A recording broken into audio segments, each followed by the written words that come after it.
کبھی سوچا ہے کہ جب کوئی کام سب کی ذمہ داری ہو تو اکثر وہ کسی کا بھی کیوں نہیں رہتا؟ چلیں آج ایک بہت پرانی لیکن مشہور کہانی کے ذریعے اس مسئلے کو سمجھتے ہیں جو ہمیں ٹیم ورک اور ذمہ داری کے بارے میں بہت کچھ سکھاتی ہے۔ تو یہ کہانی بہت ہی سادہ ہے اور اس میں صرف 4 کردار ہیں۔ ان کے نام ہیں ہر کوئی، کوئی نہ کوئی بھی اور کسی نے نہیں۔ لیکن کہانی میں آگے بڑھنے سے پہلے ایک سوال پر غور کرتے ہیں۔ کیا یہ کردار صرف ایک کہانی کا حصہ ہے یا ان میں کہیں نہ کہیں ہماری اپنی جھلک بھی نظر آتی ہے؟ آئیے دیکھتے ہیں۔ تو ہوتا یوں ہے کہ ایک بہت اہم کام تھا جسے مکمل کرنا تھا۔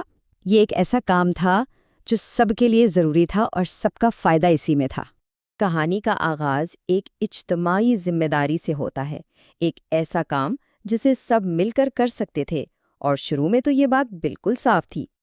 چلیں اب آگے بڑھتے ہیں اور اس کہانی کے ان 4 اہم کرداروں سے ملتے ہیں تاکہ سمجھ سکیں کہ آخر گڑبڑ ہوئی کہاں۔ تو سب سے پہلے ہیں ہر کوئی۔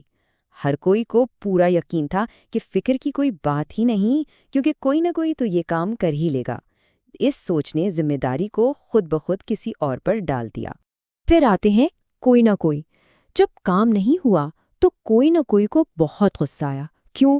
کیونکہ انہیں لگا کہ یہ تو ہر کسی کا کام تھا، تو پھر صرف ان سے ہی توقع کیوں کی جا رہی ہے؟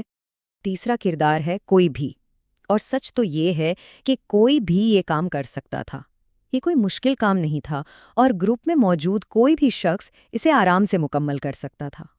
اور آخر میں کہانی کا سب سے اہم کردار سامنے آتا ہے کسی نے نہیں۔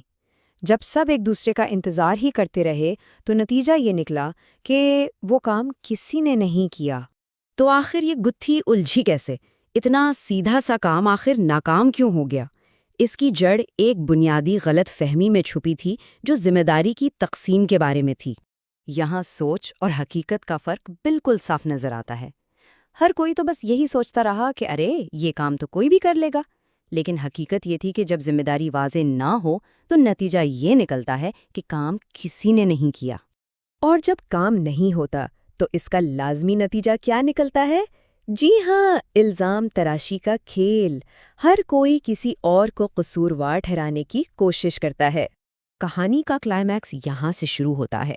جب نتیجہ سامنے آیا تو ہر کسی نے فوراً کوئی نہ کوئی پر الزام لگا دیا کہ اس کی وجہ سے کام نہیں ہوا۔ الزام لگایا گیا کوئی نہ کوئی پر، جبکہ حقیقت یہ تھی کہ کسی نے نہیں وہ کام کیا جس سے کوئی بھی آسانی سے کر سکتا تھا۔ یہ ایک ایسا بے نتیجہ چکر ہے جو صرف الزام تراشی پر ختم ہوتا ہے۔ اچھا، تو کہانی تو ہو گئی، اب ذرا اس کے سبق پر غور کرتے ہیں۔ اس پوری حکایت سے ہم کیا سیکھ سکتے ہیں؟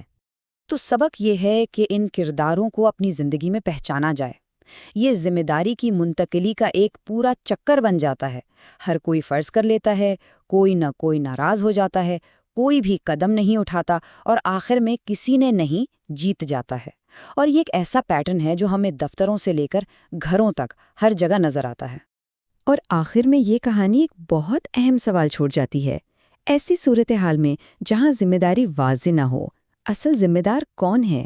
وہ جس نے کام نہیں کیا یا وہ جس نے ذمہ داری نہیں لی؟ یہ بات سوچنے والی ہے۔